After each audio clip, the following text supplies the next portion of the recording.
Hello, everyone, and welcome to the Series A list with Rain Ventures. We are so glad to have you with us today. And I just want to let you know that we are thrilled to have you joining the live webcast where we're going to be introducing you to some of the top founders of early stage venture capitalists in the world. So I'm Erica Digdon Minahan, and I'm here with my Rain Ventures co-founder, Monique Idlet Mosley, every month to feature amazing entrepreneurs and investors that have built fantastic businesses and are generous enough to share their awesome stories with us. Venture capital has long been a closed system, and many startup founders are unsure how or even if venture capital can be a tool to help them grow their businesses. Today, we'll be pulling back the curtain on early stage venture capital, introducing you to a top founder in the space, and answering the big question, what does it take to get to Series A? So with that, I am so excited to welcome our next guest, tech founder and innovator, Monica Royer. Monica is the founder of Monica and Andy, the sustainable organic brand for all things baby. And before we get started, we'd love to remind everybody that we're really excited to take your questions for Monica or us at the end. So please add any questions that you have for us to the chat or the Q&A tab. And if you're in the chat, please say hi and let us know where you are tuning in from. Yes. Hi, Monica. Nice. It's so nice to be here. Thank you for the warm intro. So I have to tell you that we are so excited that you're in our first fund.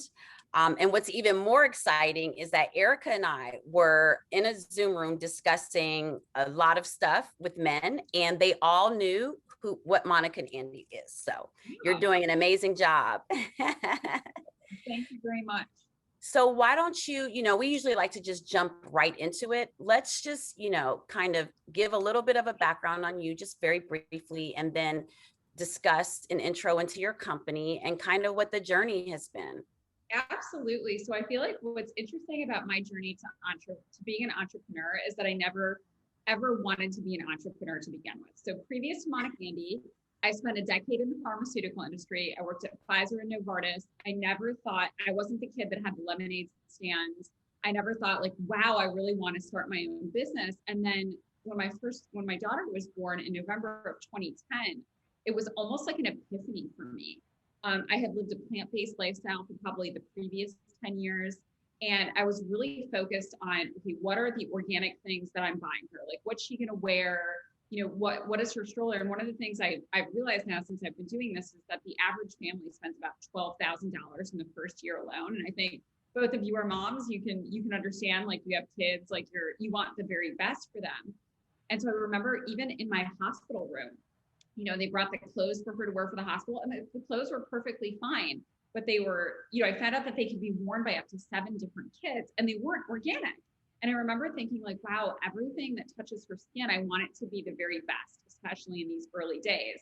And so I left the hospital 2 days later thinking, foolishly, in retrospect, I'm going to start a company and I'm going to bring what I'm not finding in the baby space. And I had the really fortunate experience of being one of my brother's biggest advisors also over that previous 5 years. In 2007, he graduated from Stanford Business School. My mom is an immigrant from India. My parents were really excited about all the job offers he had. He came at his graduation dinner and he said to us, hey, I'm not going to take any of my job offers. I'm actually going to start an online men's pants company. And then that men's pants company was Bonobos. But in 2007, we weren't all that excited. I got to be honest with you, as a family, about Bonobos. We were kind of like, gosh, you're not that fashionable. Like, nobody buys pants online. Like, we're not so sure this is a good idea, but we were very close as siblings. And on that plane ride home, my parents said, don't quit your day job because we think you may end up supporting your brother. I'm glad to say here in 2021 that's likely not going to be the case. But I had also had that experience of watching my brother build this incredible direct-to-consumer business. I knew the emotional connection by then that you could have with your consumer. And I thought, parents deserve this too. We always felt like, as parents, you were sort of like the secondary brand or the tertiary brand. And I thought, I want a business born online, but really that thinks about parents first as a consumer. You know, that's so interesting, because when we talk about like diversity and inclusion, this is why it's so important that we're looking outside of what the normal fund may have looked at, because, you know, you're a woman, you're Indian, you know, and here you have this different perspective, but you're solving a real problem for us as mothers first, and then just as parents, you know. So that's why inclusion is so important. Absolutely. And you know what's interesting, Monique and Eric, and I know I don't have to tell you, you know, you all have had similar experience, I'm sure, to me, but for people that are listening, I think a lot of times, well, first of all, as women, we have much less access to capital. We get much less of the capital. I think it's like we get like between 1% and 2% of all of the capital that's out there. And that other Less like than 2%, yes. yeah, which is crazy because that means like 98 point whatever percent is going to the men that are out there. And then if you are a woman and you don't have a business school degree, and you have a brand that is basically catering more or less to the mom consumer, yes, definitely the parent consumer, it is really, really, really hard to raise capital. I saw my brother seamlessly do it for Bonobos. My husband was the founder of Interior Define, and I saw firsthand how much harder it was for me to get money than it was my male counterparts to do so. There's absolutely a huge disparity. So Erica and I were on a meeting a little bit earlier today, and one of the discussions was exactly this perspective, right? You're a startup founder as a female. How is it that we're returning twice the amount of money invested into us? And, you know, one of the men, it was a group of men, they asked, they were like, do you think, you know, why is this? And, you know, do you think that this is consistently going to keep going? And the reality is this: as long as we haven't been invested in, it's hard for us to get money as women who are owners of businesses. And most importantly, we've been forced to do the same amount or actually more with nowhere near the same amount of resources, you know. And to this day, women still don't make a dollar for the dollar. And so we have, as women and people of color, have had to use our resources wisely, and most importantly, effectively and efficiently, to get to the same results, if not higher results. So absolutely. So why don't you even like talk about, okay, you created this company, this baby organic marketplace, and you're having to raise funds and you just led into it. It was difficult. Let's talk about like what it looked like getting to this Series A. It was difficult. And I will say, I feel like you kind of initially have this option, like right at the beginning, as you're starting a business, is like, are you going to bootstrap this business or are you going to take in capital? For me, it was an easy decision because I'm not wealthy. I didn't really have the money that I needed from a product perspective to do what I needed to do. So I think it's like sometimes you hear, like, should I raise money? Should I not raise money? And I think you can absolutely be successful either way. I think sometimes if you have a lot of money to start, it's probably a little bit easier to utilize the money that you have. You don't necessarily have to go out and raise capital right away. In my case, my brother was like a fledgling entrepreneur at the time. My husband had also kind of started a business, and one might really say like pretty foolish of the three of us. Like if my mom was on this, she would be like, I supported all three of them in what they did, but like not probably the best idea for all three of us to be out there starting their business. To your point, Monique, the first thing that you have to do is you have to say, am I going to bootstrap or am I going to take in capital, and what does that look like? And so the first round that I did, and the first thing that I recommend that people do, is a friends and family round. And so the first thing I did is I went out, and this is like a couple of $100s, maybe a couple of thousands of dollars. Like you're really cobbling together like just enough. Like, so at the very beginning, I was funding what I needed to do, right? Like a little bit. And then I got to a point where I was like, okay, like I'm X $1,000s into this. Like I can't afford to do this anymore. I don't like, I left my job in the pharmaceutical industry. So after my maternity leave, I never went back. And so, you know, I did, it was like, okay, here's the money that I've earmarked to do this. When I got to the end of that rope, I was like, all right, friends and family, what do you think about this? And I think that initial amount of capital, if you can cobble that together from friends and family, not everybody's able to do that, can really be helpful in like proving out a little bit of what you're wanting to do to get to like a real more angel round. Monique and Erica is the next thing that you know, so it's kind of like if you're thinking about the baby steps, it's like, what can you fund yourself and what are you comfortable with? can you go out to your friends and family? And is there anything that they could potentially do? And then there are investors called angels. And they really are angels if you think about it. I haven't really thought about it through this conversation. But there are people that are excited about early stage businesses, and they're going to invest more to the tune of like 25,000 to, this blew my mind, like $100,000. Like the first person that gave us $100,000, I was just like, wow, this is unbelievable. That was like, so, I mean, $25,000 was a lot of money to me, Right. let alone $100,000. But I feel like it's like a little bit of bootstrapping, a little bit of friends and family, and then you go out to find angels. And I think that now they've got AngelList and there's all of these other syndicates. And so I think the barrier to entry is like a little bit lower to go out and figure out how to do it, but it doesn't make it any easier. Right. And it doesn't, right? The process is still the process is the process. However, you're right. At this stage, the angel stage and then the pre-seed and the seed, even the series, I mean, you're investing in the people most importantly. And so why don't you like kind of tell our audience what you had to do as a founder to kind of prepare to start receiving angel and then leading all the way up to your Series A?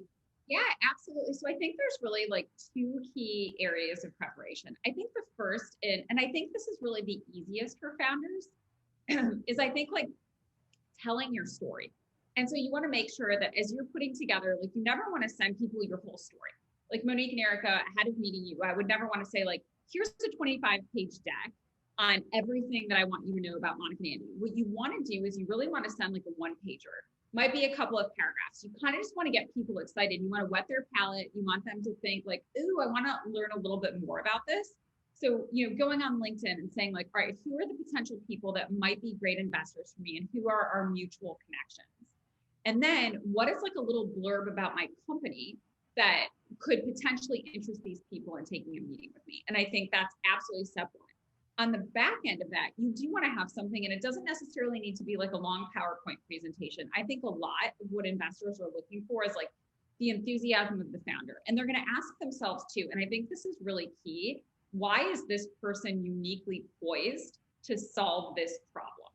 Mm-hmm. And so I think at that time, I had just come into motherhood and I was like at the perfect position where it was like I was really living what those day-to-day problems were. So I think you really want to have like an authentic story. We have had wonderful interns from a few business schools here in Chicago, and a lot of times they'll come and say like, oh, well, like I'm thinking about, I want to start a business and I'm just trying to come up with a good idea. I never feel like trying to come up with a good idea, not that that couldn't work, is like the best way to start a business. It's like you really want to have like encountered a problem. You're solving a problem, right? Solve this problem, because you know what the interesting thing about Monica and Andy was, like the product ended up becoming like a portion of the problem. But then as I journeyed into motherhood, I was like, I'm so alone. I can't meet any other friends. Like, who are the experts? It was like there was this whole community problem that was so much deeper. So it was like the product was at the tip of the iceberg, but underneath that, there were so many other more problems that I encountered.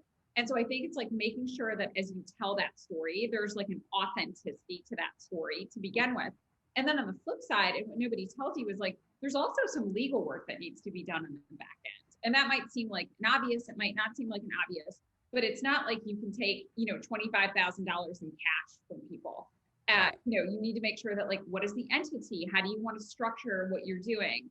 And even though I don't think you need to overthink that in the beginning, I think I did it very inexpensively. I just had like a single attorney for Let's talk about that. So, because, as you said, a lot of founders at this stage, they don't have the family and friends. And if they're capable of getting to that next stage of the angel, what is a resource that you use that was the most effective and efficient for you as a founder? I really started to tap into, broader types of angel funding. And although I actually ended up doing things more from individual angels, I found that like the networks like AngelList and like some of those other syndicates, and now in working with like other like newer founders that are coming up, that are up and coming now, there's such an opportunity to put yourself on that platform. And the cool thing is there's a lower barrier to entry for how much money people need to invest to begin with. So, it may not be $25,000. People may be investing like a few $1,000s, but it's an opportunity to not only reach so many people from an investment perspective, but to also get the word out there about your brand, which is, I think is really exciting as well. So I would absolutely recommend like some of those, syndicated funds as definite places to start out to begin with. And if you see some of the people that do the syndicated funds as well, like sometimes there's individual people that, one of my investors, a guy by the name of Brendan Wallace, who went on to found Fifth Wall, which is now like a pretty big retail fund. He started out as an angel, as like a big syndicate on AngelList, and then went on to build his own fund. And I know that like he would take introductions like from people that contacted him and listen to their pitch. So I also think never underestimate for some of these smaller investors the ability for you to be able to get in front of them. Yes, like for some of like the big venture capital funds, really hard to like get in front of some of those folks. But I think for like the smaller investors, it's like, who do you know that might know them? And just, you can even send a cold email or like wherever they have like their website. And I do feel like people do look at that and are excited to see what new companies are out there. No, that's so good. And so, you said, first of all, let's solve a problem. Secondly, let's tell an authentic story and kind of relate, and that will allow you to know who's interested in that authentic story. You're saying leverage your city, your community, and your network of people, right? And resources. It's interesting because over the last couple of years, I've seen a huge rise of localized city angels. Every city has a local group of angels that are investing. And another thing that I've seen is that they're also adding a lot of resources and direction outside of just the capital. So, which is always sets us up great, right, for the earlier stage investors. And so we've been very fortunate not only to have 1,000 Angels, which is our platform, but also we have relationship with all of the angel funds that we come in contact with. And so you're going to start with your family and friends, you're going to turn to your angels. And then what was the next step for you? Yeah. And so I feel like really the next step for me was like making sure that I had like an entity in which I was like taking the money in. And then the hard part is, Erica and Mooney, going out to get it. And I think that's what people underestimate. And I remember I really had great advice from my brother in the early days. And I remember him telling me like, with all the money that he raised with Bonobos, he really only had like a single term sheet, and that like it was just like out there pounding the pavement, talking to like 5 or 10 people a day, if it was humanly possible to do, and making sure that like you were just always out there. And it might be too, by the way, like emailing founders of other companies. Like it's not that hard to guess people's email addresses, right? Like you found the founder of a company, it's likely like whatever their name is at whatever the name of their company is for the most part. Like it's pretty basic. And I think that talking to other people that have raised money, they are not necessarily the people that have the money to be investing, but they know the people to get the money from. So a lot of times now, as I'm raising, I'll talk to other founders and say, hey, who are some of your good investors? And I think that's one really important piece to cover as well, is like, now you're out there pounding the pavement, you're talking to however many people a day. I think you really want to think about like the types of people that you want to invest in you. You are going to want to feel like you have values that are aligned with those people. Because I think the one really fortunate thing that I did was that and this was just really luck. This just happened. It was not a conscious choice. I ended up like a lot of my other investors are immigrants, very like-minded people to myself, very much shared values. And so I ended up with investors that were not only similar to myself in terms of like their values and how they thought about things, they were also operators. People sat in your seat that know how hard it is to do this job, to get to the next place. I think a lot of times like that is how you build really good investors around you, because what you really want money is a big part of it, of course. And let's be real. If you don't have money and you need money to start the company, let's not underestimate how important the money is. But on the flip side of that, the other really beautiful thing about having people invested in you is there are other people with means and resources that are also invested in your future success. Yes. And that is something not to be underestimated. And so I have a really amazing investor, a guy by the name of Bobby Yazdani. He was an immigrant from Iran that came here in his very early teens and ended up taking his software company public in the late 90s. And he has absolutely been one of my fiercest and most wonderful investors, because he can see around the corner for me. And so the second best things investors can do in addition to money is they can help to tell you what you need to do next before you need to do it. And so I think you don't just want to think about the money. You want to think about like, what value does this human being add in addition to that to my life, and making sure that at least some of your investors are people that are real value adds. And that may not be the friends and family, right? Like friends and family is not necessarily going to be the value adds, but the people that you bring in later, and making sure that you are aligned as a human being on who they are, because then there is like not a semblance of control that they have over what you're doing, but you want to be aligned on where you want to go along with them. Right. You know, one of the things that Rain Ventures does, especially in our Rain Academy that we bring portfolio companies into, is we never stop stressing the importance of strategic investment dollars. That yes, I know you're vulnerable. Yes, you need to raise money, but it is absolutely important, especially in this earliest stage where this is becoming your actual board and they're allowed to also make decisions from an equity perspective. They have to be strategic dollars, and there has to be a real relationship and partnership, because this is whoever you're taking money from as a founder, this is a permanent partnership for the life cycle of this company. And I don't know that at this early stage, if every founder understands that, but we try to make sure that we reiterate it time and time again, especially when they're feeling stress of pressure of raising money, because it's a very vulnerable stage. And I think that to say it anything different than that is not being honest and transparent. And you've said it like 4 times, like it was a very difficult thing. And, you know, the fact that you can name your earlier investors and say how much value they brought to your company at Monica and Andy, that just goes to show how important investors are from also the strategy perspective. Absolutely. Absolutely. And they guide you so much. I think, Monique, one of the things you said too is like they can become part of your board. And I think I've talked to people that are like, oh, I don't want a board. Like, I don't want to work for anybody else. And I totally understand that. Again, as you're listening and thinking about this, there's no right path necessarily. Right. I can only speak to the path that I've been on. And I will say, for the path that I've been on, I'm so grateful that there is accountability, because it's that accountability that has helped to drive results for me. And it's that oversight and leadership where, like, if I wasn't necessarily doing quarterly meetings in the earlier days, I'm not sure that we would have built the same rigor around data that we've built as a team. If we weren't doing some of those meetings in the earlier days, I'm not sure that we would have built the right rigor around our production, around our scaling, some of our capabilities to scale, and I wouldn't learn as much about structure. And so I think that with the right people, that structure can be a really beautiful thing in terms of helping you to accelerate and to execute. Yeah, no, that's so true, right? And, you know, Erica and I, we take a lot of pride in being one of our founders, you know, first calls. And we're really excited about being able to add some value to Monica and Andy now that you're in our fund.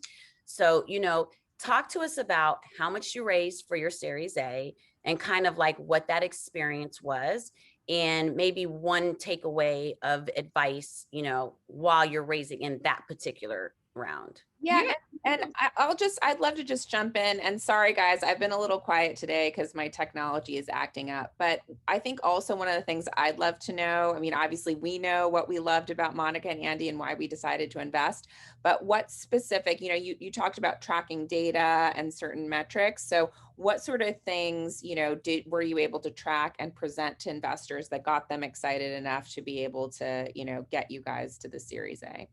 Yeah. Absolutely. Yeah. So I think one interesting thing, and this might be interesting for people that are listening, is I feel like I've never had like super clean, like, all right, now I've raised this round, now that's done. Now I'm raising this round, now that's done. I feel like, and maybe this is a little bit of the dirty little secret, but like, and I've seen this with my brother and my husband, it's like, you're kind of always fundraising as like a founder, you know?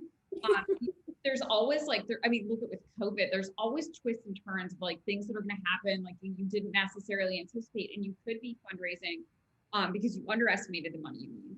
You could be fundraising because like you see opportunities to accelerate growth, but you don't necessarily have the funding you need to do it. So I feel like one thing that my brother was really good at coaching me on was like, I've never been part of like the dream PR story where it's like Monica and Andy raised like $15 million in this round. Monica and Andy raised like $10 million in this round. Like, what I can tell everybody is like, I've been at this for 7 years, and I feel like it's always something that's like ongoing and you're working on.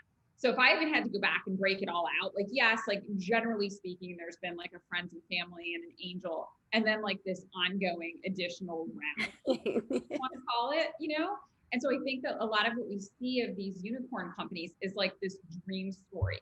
And I think that we've always sort of been like the underdog, which is a place that I kind of like to be. Yeah. And so I think that part of it is that we've not gone out and yes, we did a series A, but I feel like it wasn't like a clean, like, here's what we're going out and doing. All right, now that's done. And now we're moving on to like the next stage of things. So I think one thing I'll say is like, it's okay to just be figuring out what you need. And I feel like we were aligned as a board that we did not want to be the overdog company that raised so much money. Like we wanted to kind of every step in the way. And we've had very evergreen investors on our board, which is kind of the reason that we've been able to do this. But it's like, all right, let's take a little bit of capital. Let's prove out what we said we were going to do. Let's get to the next place. Prove out what we say we're going to do next. Let's get to the next place. So we've never been in a position where we've had like enormous amount of capital at the same time. So I kind of say that about like the overall capital raise. But Erica, to what you were asking. So you kind of set milestones as the determining factor of what the next phase would be. That's, you know, I actually love that you shared that, because I think that there isn't enough conversation about hitting some milestones. And I know that Erica, when we're doing our due diligence, this is something Erica is constantly reminding founders to review and to look forward to, is setting those milestones, because you have to have goals, not just financially. There has to be company milestones, because as you said, you're going to pivot a lot. You're going to have to be flexible. And one of the words that I heard you say, and that I really appreciate, because I feel like you commented on it a few times in different ways, is that you leaned a lot towards advisors, but most importantly, your brother and your husband, who both built companies, and you used the word coachable. And I love that, because Erica and I in our academy, in Rain Academy, we use that word often: coachable, coachable, coachable. Erica and I, as GPs, we have to be coachable. You, as the owner of Monica and Andy, you have to be coachable. And all of our founders listening, they have to be coachable. And I think that that's also something that's not discussed enough. It's okay as the owner of the company and the founder to have to be coached and possibly pivot or take on a new perspective. I think that's really important. So I'm sorry, I didn't want to cut you off, but I wanted to not miss that moment, because you specifically used that word coachable. And I do think that a lot of often founders are afraid of that. Absolutely. They don't want to change who they are. They're, you know, this is their idea and they love it. But we all have to be coachable, no matter what level of success we reach and no matter what time and place in our life. Yes. And I think Andy, my brother, Andy Dunn, the founder of Bonobos, myself, were well poised, because our mom is like a force of nature. And so she always told us as kids, you know, as your mom, she would always say, I'm your mom, not your friend. You're going to have a million friends, but you're only going to have one mom. My mom too. Yeah. And I'm not going to tell you what you want to hear. I'm going to tell you what you need to hear. And so I felt like I was very well groomed in like a humbled perspective, so to speak, where like I've always been what don't I know and how can I learn it from you? And I think the biggest epiphany of entrepreneurship is I feel like when I started the company, I actually felt like I knew more. Now my mind is so open, because I realize how much there is to learn and how much I don't know. And I think the number one thing that's happened to me since I started this is getting a CEO coach, because I think like really evaluating, a lot of times our biggest strengths are also our biggest weaknesses. And I have learned so much like from my team evaluating me about the areas that I need to improve on, and then figuring out like how are you continually a work in progress to get to the next place. Because Monique, from your point, it was very different to be the CEO of a company that was just getting started, right? That was like a CEO in title. As the company grows, that is a different role. And I think number one, it's okay for people that are founders out there, and I've seen it before, to say, hey, I love like this part of what I'm doing, or I love that part of what I'm doing. Being the CEO is a lot about people management. It's a lot about financial management. It's a lot of business oversight. And if you were the person that started the creative process to begin with, it's okay if that is not the seat that you want to sit in. So I think you constantly have to be reevaluating like, what are you doing? And I think the other biggest thing, we tell the team this all the time, and Bobby told me this, he was one of the early employees at Oracle. And he had told me at one point that, there every year your job was totally different. And I think that's the other thing, Monique, to your point about this idea that we're evolving as human beings and that we're being coached as founders of companies and we're coaching our team, is that what you're doing today is different than what you're doing in 3 months and 3 months from now. And I can tell you every 3 months, I always have a day where like I stumble for a minute because I like have hired a few more people and now they've taken on some of the things that I'm doing. And I'm like, all right, I can get out of those weeds now. But sometimes you don't want to. You're like, those are really fun weeds to play in, right? And so there was just this amazing article that we read as a team about like your Legos and how like at a growing startup, like you have to constantly be giving away your Legos. And that's okay. Delegate. Yes. It's hard for people to do. So I think like I'm more humble today than I was when I started. And I realize how much I have to evolve myself as a human being to continually be like the best CEO that I can possibly be. And I have a ways to go. You know what, Monica, I really appreciate that you just said that. And one of the things that Erica and I loved about you is shining through today, right? And you stated, how important it was.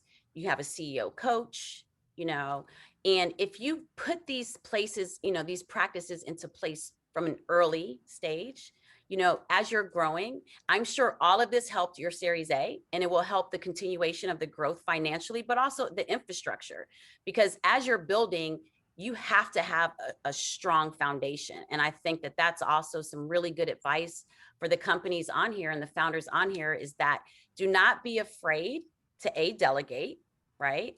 Also have some advisors who are coaching you and helping you and supporting you, so that as you're hitting all of those points that you referenced and the data that you were collecting to get to your Series A, because when you're raising a real round of Series A, no matter how long it lasts, or you're doing bridge rounds with it, it's the data, it's the fact that you were able to prove that this is a valid business model and that the problem that you're solving can become profitable.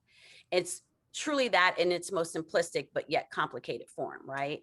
And so setting that up is so important. And you're saying I had to do that, and most importantly, I had to become humble as a founder.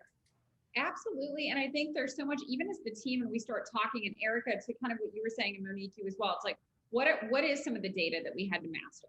So I will say to the founders or to anybody that's listening, I knew nothing about any of this when I started. I didn't know customer acquisition, customer retention, like you name it, didn't know any of the terms. I remember when I was having my daughter in 2010, my brother was at the hospital and he was pacing the halls, but not because he was nervous about the birth. I remember he was on the phone. I was like, who is he talking to? Like, I'm in here having a baby. Like, he's out there just chatting away on the phone. He was closing his first venture round on the day she was born. I didn't know what a venture round was. I didn't know what he was talking about. I remember that, like back in 2010, right? So 11 years ago, literally I never heard of a venture round before. So I think the first thing that I can say is like, you can learn. If I can learn all of this, like anybody can learn this. And if I can learn all this coming from the industry I came from, yes. And the interesting thing, and my brother, I remember him telling me this was this other really good advice. He's like, Monica, the cool thing is like, no one knows what they're doing. Just pretend like you know what you're doing. And like, you'll get through to eventually figure out. But he's like, everyone you're talking to, he's like, nobody really knows what they're doing. So don't feel like anybody knows what they're doing. So I think that's the other thing. It's like, don't be afraid of what you don't know. Right. Even as we have all headquarters meetings now, and we've got like this incredible VP of UI UX and this incredible chief merchant, none of which I even knew what either of those things were, right? I'll always ask them like, hey, what does that term mean? Can you explain that to the team? Because like as a team, I want everybody to learn. Whether you're working in our guide shop, whether you're a customer, like ahead of our customer service, like it helps for us all to understand the business, but it's okay if it feels like a mystery. So Erica, to your question, it's like looking at customer acquisition, right? Like, how do you uniquely go out there and acquire customers? And I can give you an interesting example. So when I first started, again, product-based, I was like, I want this Scott certified organic, like super soft baby clothing. And then as I started the company, I started to realize, like I said, all right, there was like 3 years that I was a stay-at-home mom. That was kind of the incubation period, but that time was magic because I was super lonely and miserable. It was like winter in Chicago. And I was like, oh, I'm never doing this again. This is like, no, this is like, it was really hard. And so as I opened my first, we did online and offline to begin with. So we had this retail store. And I remember I was like, I want there to be diaper changes and cookie crumbs. My daughter was like such a little firecracker about stuff that like I didn't want to take her any place quiet. I'm like, I want there to be noise and then I'm okay going in. And all of these classes that we ended up doing, unbeknownst to me at the time, would become one of our biggest opportunities to acquire customers. So again, you don't need to be focused on the terms like customer acquisition. You just need to think, how are people going to find me, right? And then eventually you'll realize like, oh, that's actually customer acquisition. And then how am I going to get them to come back? And it was interesting with my husband's sofa company, didn't really matter if they came back. I mean, he figured out ways for them to do so, but they were buying like a $2,500 sofa, right? So you need to figure out like, are you going to be most focused on acquisition? Are you selling, luxury cars? And once people buy one, you're feeling really good. Doesn't matter if they come back. If you're selling like $18 onesies, you're going to want them to come back, right? Right. And so it was like, we kind of built our model to be like, all right, how do we bring people back and how do we want to think about it? But in the early days, we were just selling stuff. People came for the first time, they came back for the second time, they came back for the third time, on and on. And we were not doing that in like some sophisticated way. So I don't think you need to figure all of that out to begin with. But I think Eric and Monique would ended up like hopefully impressing investors over time was like the heart that we had as a brand, and then our ability to both acquire customers and to get them to come back again. That's so good. And, I'm sitting here thinking about your point to the telling the authentic story, right? Because so much of the story is so important in this early stage of fundraising. And little did you know, right, that you were in a painful position having a baby for the first time. Your brother was stressed out, pacing the halls, closing a venture round, right? So that's one part of the story. Or the other side of the story, the way I like to look at stories and tell stories, is little did you both know that you were both foreshadowing for your future. As both of you are literally, he's learning how to fundraise. You're going to find out what problem you need to solve. And together, Monica and Andy, is actually you and your brother creating a real solution to a problem that really does impact us as mothers, but also as the child too.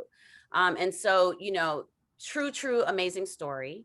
We are so honored that you are here speaking. I do want to leave a few minutes to actually, are there any questions, Erica, that we have, or do you have any questions specific? Yeah, so this would be a great time to remind everybody in the audience that if you have questions for Monica or for us, to put them in the Q&A or the chat.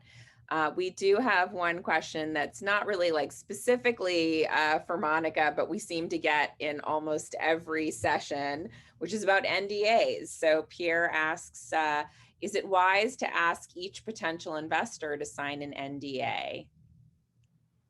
From my perspective, no, and I still don't necessarily do it. I think it depends. Like, I've never had like a patented, really like stealth mode something that I was doing. So I think if it was something that you feel like somebody could steal, my perspective is on our business. As I see other people doing it, I'm thinking best of luck. Like, this is no easy business to do.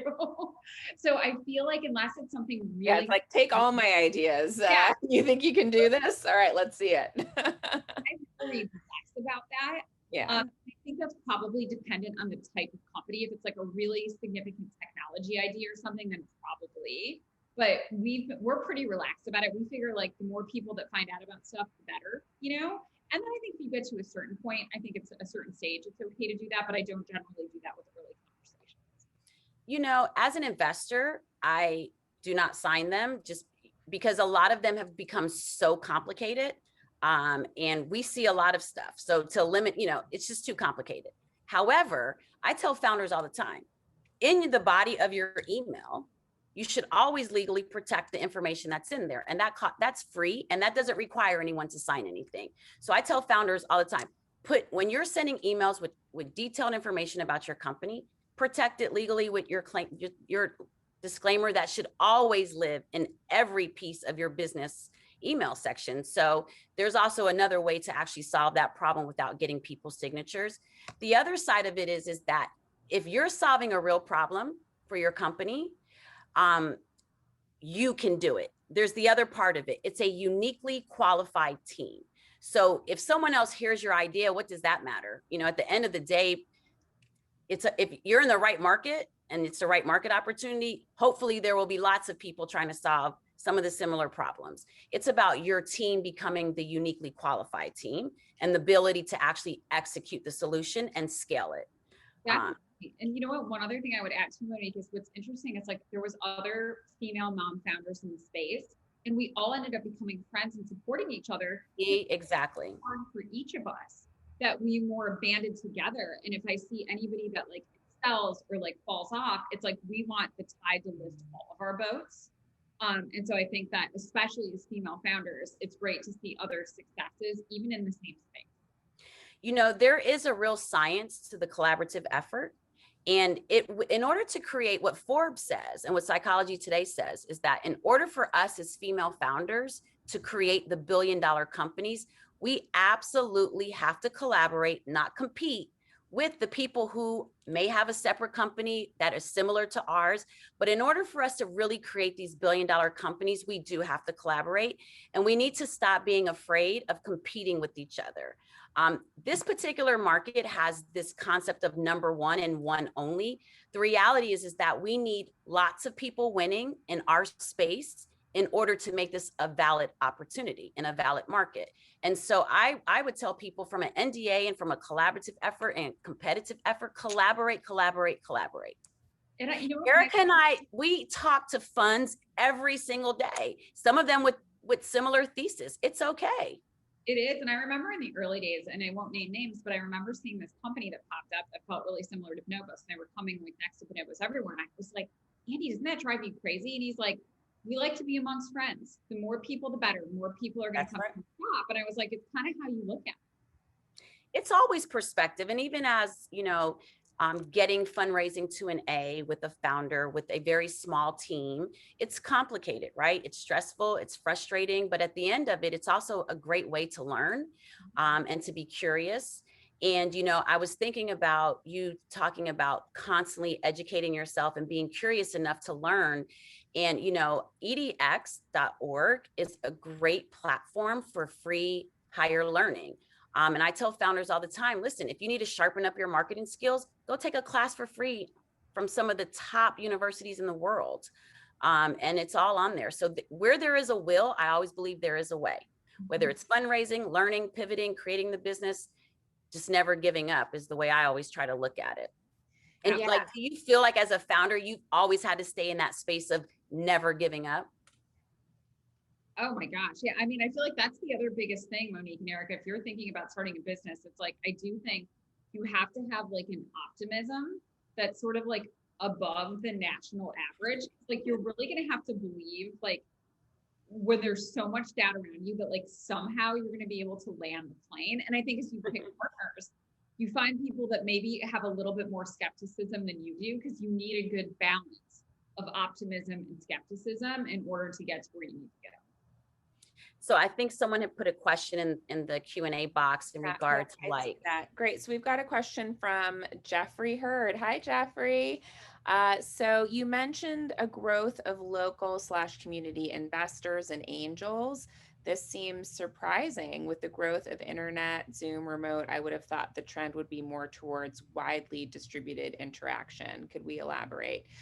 So yeah, you know, Jeffrey, you're absolutely right. There are a lot of digital angel networks. You know, 1000 Angels is one of them that's not based on any particular location and brings angels from all over the world to make investments in early stage companies.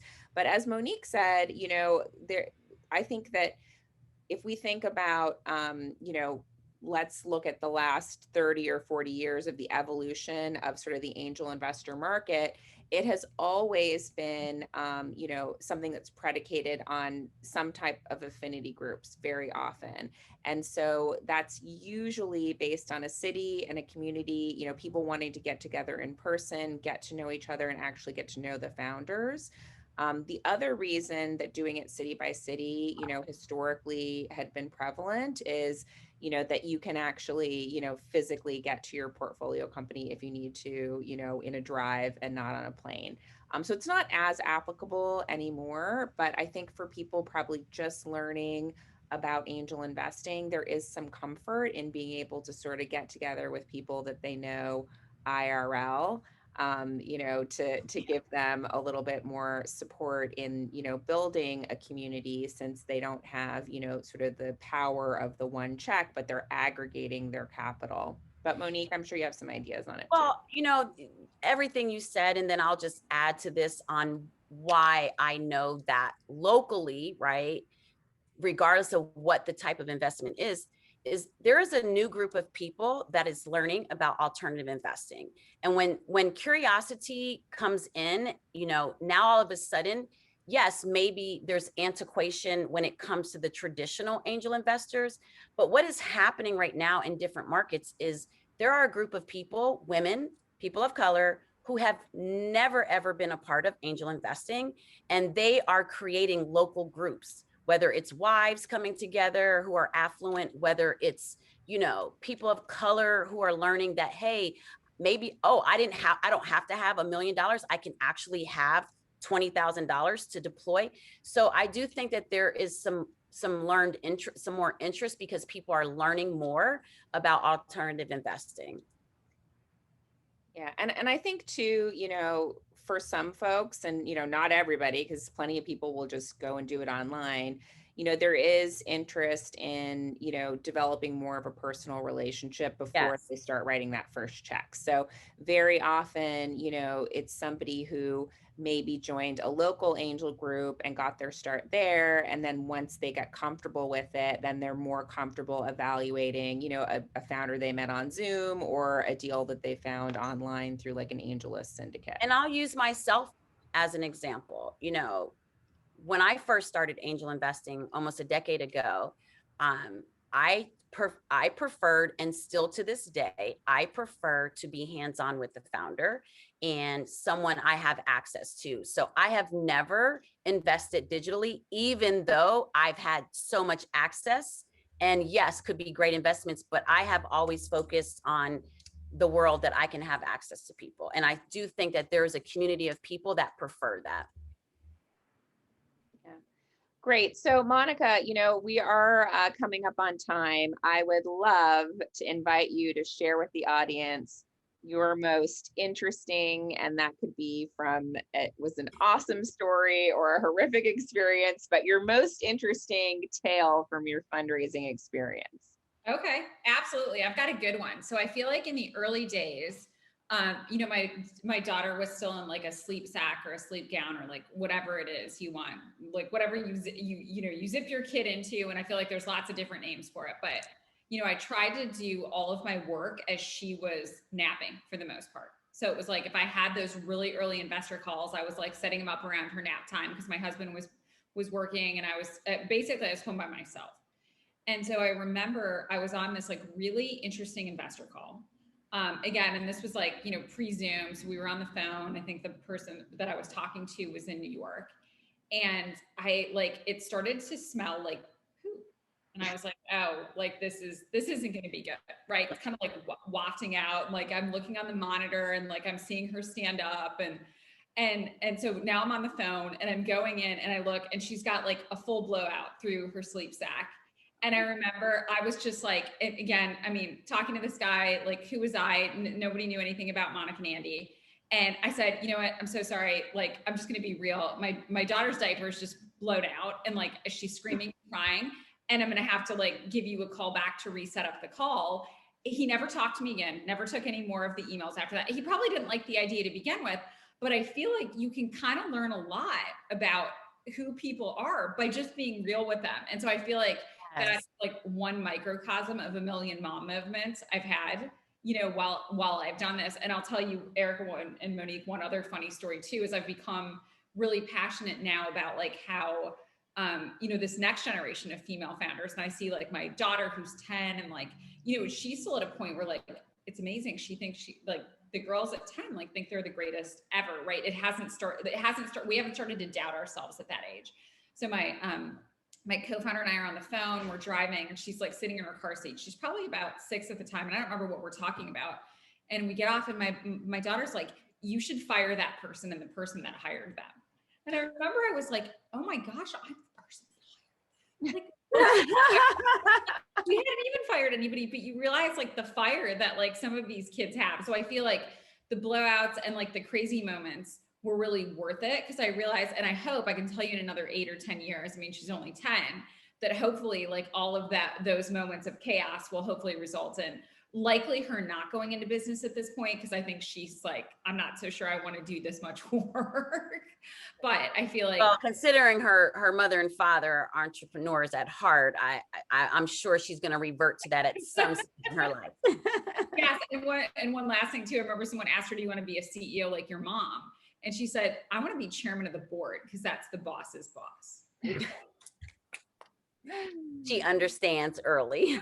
Yeah, exactly. Well, we are so appreciative.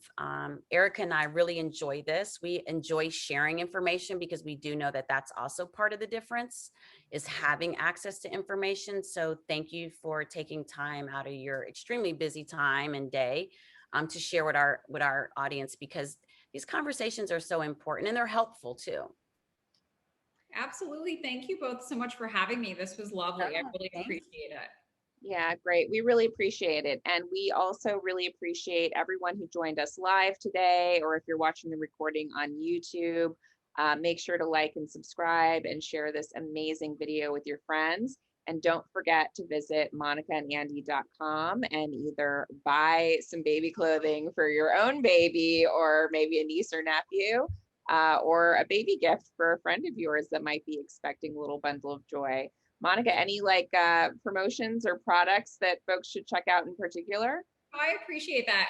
Very excited for people to come to monicaandandy.com if you haven't been there before. But I think the final thing that I would say is, like, if you are thinking about doing it, you are considering starting a business, like, go for it. It's now or never. And that's how I felt at the time. So hopefully you take the leap and you see where you go. That's so good. And they can go on Monica and Andy and actually get amazing things, but also feel good about it too, because the products are organic and sustainable. So absolutely. We have a podcast called The Mentor Files, and I've had a chance to interview. It's kind of a pay it forward. All of this I love that. Invested in me. So go listen. We've got the Allbirds founder and like lots of great people that have started companies as well, if you want more advice. That's amazing. Tell folks the name of the podcast again. Called The Mentor Files. And it was, I just felt like I had access to this like unbelievable amount of advice, and I wanted to make sure more people got to hear it. So we've had those conversations recorded. That is so great. Yeah, we love that. Excellent. Yeah, absolutely. Well, thank you so much. Thanks everyone for joining, and we will see you next month for the Series A list. Have a great day, guys. You. Thank you.